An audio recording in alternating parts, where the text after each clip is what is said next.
তো আজকে যে ঘটনাটা বলতে চলেছি এটা একটা শ্মশানের ঘটনা। সেই শ্মশানের পাশে একটা মাঠ ছিল, যে মাঠে অনেক ছেলে খেলতে আসতো। কোনো একদিন সেই মাঠে অনেক ছেলে খেলছিল, আর সেই শ্মশানে বিকেলবেলা কিছু লোক একটা মরা লাশ নিয়ে এসেছিল। খেলার এক সময় হঠাৎ করে তাদের বলটা সেই মরা পুরানোর আশেপাশে এসে পড়ে। যে ছেলে বলটা নিতে এসেছিল সে বলটা নিতে এসে হঠাৎ মরা পুরানো দেখে খুব চমকে যায়।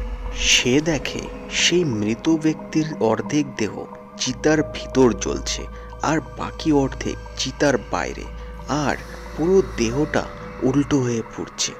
হঠাৎ করে এটা দেখার জন্য সে খুব ভয় পেয়ে যায়, আর সেখান থেকে তাড়াতাড়ি মাঠে এসে বলটা দিয়ে বাড়ি চলে যায়।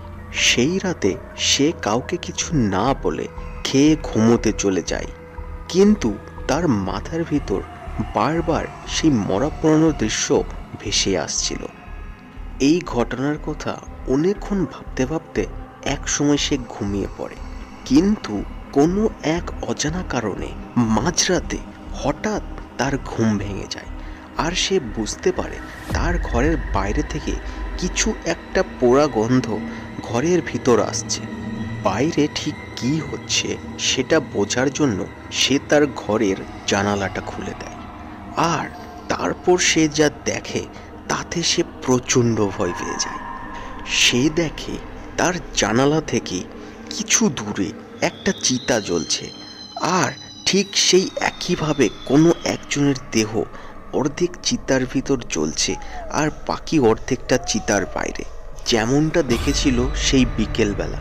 এত রাতে তার বাড়ির সামনে কিভাবে একটা চিতা জ্বলতে পারে সেটা সে কোনোভাবেই বুঝতে পারছিল না। হঠাৎ সে দেখে সেই চিতার ভিতর থাকা দেহটার পা হুট করে কেঁপে ওঠে, আর যে অর্ধেক দেহ যেটা চিতার বাইরে ছিল সেটাতেও আগুন ধরে যায়।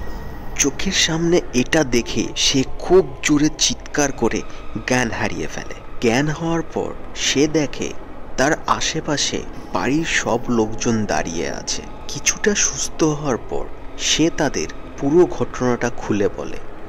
তারপর যখন সে জানালার দিকে তারা তাকায়, তারা দেখে সেখানে আর কিছু নেই। এটাই ছিল ঘটনা। ভালো লাগলে অবশ্যই পাশে থেকো আর একটা সাবস্ক্রাইব করে নিও।